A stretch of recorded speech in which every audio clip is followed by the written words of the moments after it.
You've probably seen L-Carnitine everywhere, right? It's all over the health and fitness world, and it's almost always pitched as this incredible fat burner. But what's the real story? Is there any science to it, or is it just another fad? Well, today we're going to follow the evidence and find out. Let's get into it. So at the very heart of all the hype is this one really powerful question. Is it actually possible that one single compound could help your body get better at burning fat for fuel? That is the big promise of L-Carnitine, and it's exactly what we are going to unpack today. Okay, so what even is this stuff? The easiest way to think about it is like this. L-Carnitine is basically the fuel delivery truck for your cells. Its main job, its whole purpose, is to grab onto fats, specifically long-chain fatty acids, and literally shuttle them into the mitochondria. And the mitochondria, those are the power plants of your cells. Without L-Carnitine, that fat just can't get inside to be burned for energy. It's a totally essential process.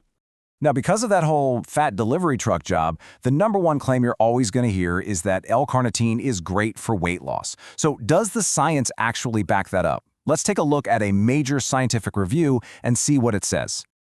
And listen, we're not talking about some small one-off study here. We're looking at a meta-analysis, which is basically a study of studies. This one pulled together all the data from 43 different clinical trials. That gives us a much bigger, much more reliable picture of what's really going on.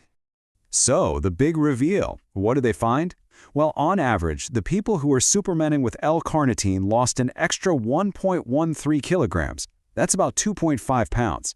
Now, that might not sound like a life-changing number, but compared to a placebo, it's a real, statistically significant boost. And next up, we've got body mass index, or BMI. You know, that measure of body fat based on your height and weight. The review found a significant drop here too. And this is important because it adds more evidence that the weight being lost wasn't just, say, water weight. It was something more substantial. And here we go. This might be the most important number of all, fat mass. The analysis showed an average loss of over a kilogram of pure fat. This is key, you guys. This tells us that the weight people were losing was the exact kind of weight they wanted to lose. We're talking fat, not muscle. But, and this is a big but, here's where the nuance comes in. While the supplement definitely helped with overall weight and fat mass, it didn't seem to make a difference in waist circumference or overall body fat percentage. So what does that tell us? It tells us it can be a helpful tool for sure, but it is definitely not a magic bullet for spot-reducing belly fat. You know, the story of L-Carnitine doesn't just stop at the bathroom scale. Not even close. Researchers are looking into its potential to impact everything from our heart and brain health to a really surprising role in fertility. Some of the most exciting research is actually in heart health. Studies have suggested that L-Carnitine might help strengthen the heart muscle itself. It's also been shown to help reduce diastolic blood pressure, especially in people who are overweight. And on top of all that, it seems to help balance cholesterol by lowering the bad LDL and bumping up the good HDL. Pretty impressive stuff. Okay, when we turn our attention to the brain, the picture gets, well, it gets a little fuzzy. Some studies have shown it can help improve cognitive function, especially in people dealing with age-related decline. But other studies looking at healthy young adults, they found no real effect. So the jury is definitely still out on this one. But now we come to an area where the evidence isn't just promising, it's seriously compelling. We're talking about male fertility. It's a really complex issue, and one of the biggest factors is something called sperm motility, which is just the ability of sperm to swim and move effectively. And this is where L-Carnitine seems to play a surprisingly powerful role. Just take a look at the results from this case study. It's incredible.